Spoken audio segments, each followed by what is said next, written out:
Hi అండి, అందరూ ఎలా ఉన్నారు? నేను మీ బిందు. ఈరోజు రెసిపీ ఏంటనుకుంటున్నారు? అదిగో కనిపిస్తుంది కదా, దొండకాయ ఫ్రై చేశానండి ఈరోజు. ఏంటి దొండకాయ ఫ్రైకి ఎంత బిల్డప్ ఇవ్వాలా అని అనుకోకండి. మరి టేస్ట్ అలా వచ్చిందండి, మరి ఆ మాత్రం బిల్డప్ ఇవ్వాలి. సూపర్గా వచ్చింది టేస్ట్. ఒక్కసారి మీరు కూడా ఇలా ట్రై చేసి చూడండి, మీరే అంటారు నిజంగా చాలా బాగుందండి టేస్ట్. అది ఎలా చేయాలో ఈ వీడియోలో మీకు చెప్తాను రండి. ముందుగా స్టవ్ ఆన్ చేసుకుని కళాయి పెట్టుకుని ఆయిల్ వేసుకోవాలండి. డీప్ ఫ్రై చేయట్లేదండి. హోటల్స్లో అయితే మనకి ఆయిల్ ఎక్కువ వేసి డీప్ ఫ్రై చేసేస్తారు, మనకు అంత అలా అవసరం లేదు. ఆయిల్ వేసుకుని పచ్చిశనగపప్పు మినప్పప్పు వేసుకున్నాను. పచ్చిశనగపప్పు మినప్పప్పు ఫస్ట్ వేసుకుని కొంచెం ఫ్రై అయిన తర్వాత ఆవాలు జీలకర్ర వేసుకున్నానండి. పచ్చిశనగపప్పు మినప్పప్పు కొంచెం ఎక్కువే వేసుకున్నానండి, ఎందుకంటే అవి తినేటప్పుడు క్రంచీగా టేస్ట్ బాగుంటుంది. తర్వాత కరివేపాకు ఎండుమిర్చి కూడా యాడ్ చేసుకున్నాను. పోపు బాగా ఫ్రై అయిన తర్వాత ఇప్పుడు కట్ చేసుకున్న దొండకాయల్ని అందులో వేసుకుని అవి కూడా మనం ఫ్రై చేసుకోవాలి.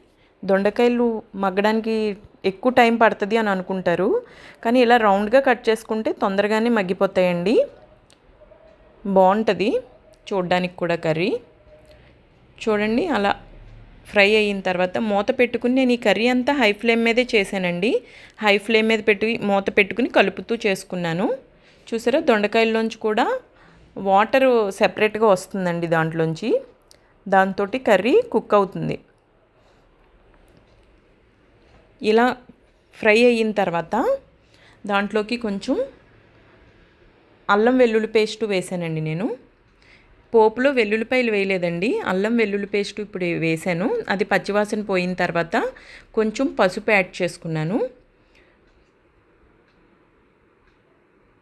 పసుపు తర్వాత కట్ చేసుకున్న ఆనియన్స్, అలా ఒక పెద్ద సైజు ఆనియన్ తీసుకుని అలా సన్నగా తరగాలండి. ఆనియన్స్ మిర్చి రెండు యాడ్ చేసుకుని కలిపాను. ఫస్టే ఆనియన్స్ మిర్చి ఫస్టే వేసేస్తే అవి శుభ్రంగా మగ్గిపోయి కర్రీలో ఆనియన్స్ మిర్చి మనం వెతుక్కోవాల్సి వస్తుందండి. అప్పుడు వేయకూడదండి ఆనియన్స్ మిర్చి. ఇప్పుడు వేస్తే అది కర్రీలో సెపరేట్గా కనిపించాలి అవి రెండు, అప్పుడే బాగుంటుంది. తర్వాత కొంచెం సాల్ట్ కూడా యాడ్ చేశాను. ఇక లాస్ట్ ఫైనల్గా కొంచెం కారం యాడ్ చేసుకున్నానండి. కారం యాడ్ చేసుకుని 1 మినిట్ అంతే. ఈ కర్రీ అంతా చేయడానికి దొండకాయలు ఫ్రై చేసుకున్నాక నాకు 10-15 మినిట్స్ పట్టింది అంతేనండి.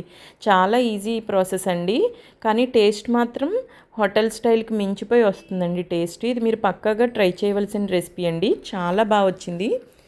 ఎక్కడ ముద్దవలేదు చూసారా, కర్రీ అంతా పొడి పొడిగా వచ్చింది చూసారా, చాలా డ్రైగా వచ్చిందండి. ఇంకా చల్లారిన తర్వాత ఇంకా డ్రైగా అయ్యింది. ఈ కూర అంతా నేను ఉట్టిదే తినేసానండి, అంత టేస్టీగా ఉంది కర్రీ, చాలా బాగుంది. ఇలా చేసుకుంటే మనం హోటల్స్కి వెళ్ళి ఎందుకండి దొండకాయ ఫ్రై మనం తెచ్చుకుంటాం, ఇంకా అక్కడ కలర్స్ అవి కూడా యాడ్ చేస్తారు, మనం అవి ఏమీ వేయకుండా సింపుల్గా ఇలా చేసుకున్నాం. చాలా టేస్ట్ చాలా అదిరిపోయిందండి, చాలా బాగుంది. మీరు కూడా ఒకసారి నేను చెప్పినట్టు ఇలా ట్రై చేసి ఎలా వచ్చిందో టేస్ట్ నాకు కామెంట్ చేయడం మర్చిపోద్దండి. ఈ వీడియో కనుక మీకు నచ్చినట్లయితే ఒక లైక్ వేయండి. బాయ్ అండి.